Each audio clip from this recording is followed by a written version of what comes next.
Yo， 大家好啊！歡迎嚟到 Chef Creation 主創坊，我係阿 Mark。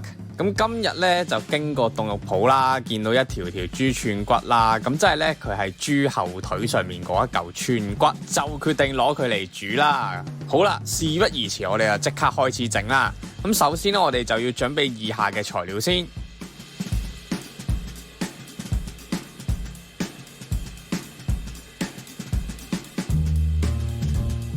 第一步，我哋就係要用鹽、胡椒、蒜片去醃咗個豬串骨。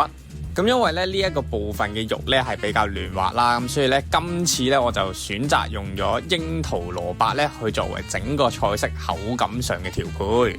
咁喺煮呢個豬串骨咧，我哋係用一個油煎嘅方法啦。咁所以咧，我哋喺烹調個櫻桃蘿蔔嘅時候咧，就係用咗一個甜酸醃菜嘅方法咧，去減低翻佢油煎帶嚟嘅一啲油膩感。咁咧就可以令到成個菜式咧會比較清新少少啦。咁之後咧，我哋就可以將啲櫻桃蘿蔔開半啦，再將啲蘆筍咧就切成細塊。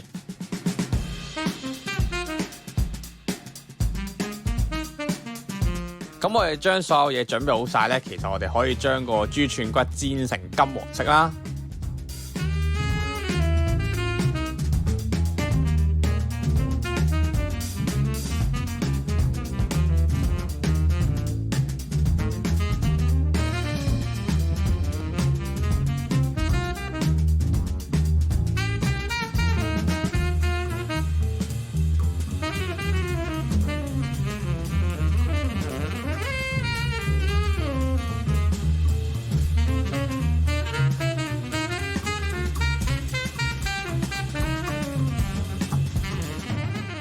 咁煎好之後咧，我哋就用錫紙包好，咁就用佢剩低嘅餘溫咧，去令到佢熟嘅。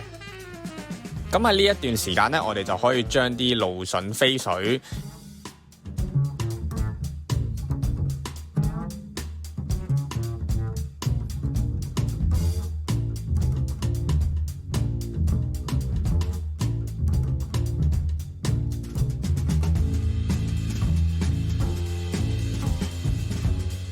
然之後咧，就再將嗰啲櫻桃蘿蔔咧放喺一個醃菜水嗰度。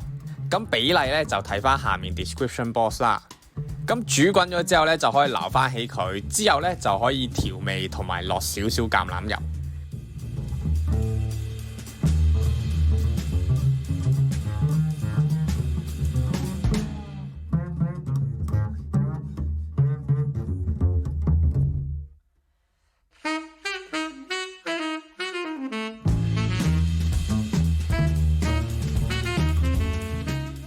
最後擺盤嘅時候咧，可以落埋2款芥末落去啦，去彌補翻佢成個菜式冇醬汁嘅一個缺陷。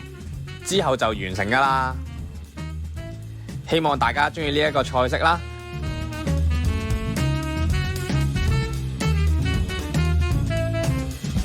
中意呢個菜式嘅話，就記得 like 呢條片同埋訂閱我嘅 channel。之後咧就試下自己跟住嚟整。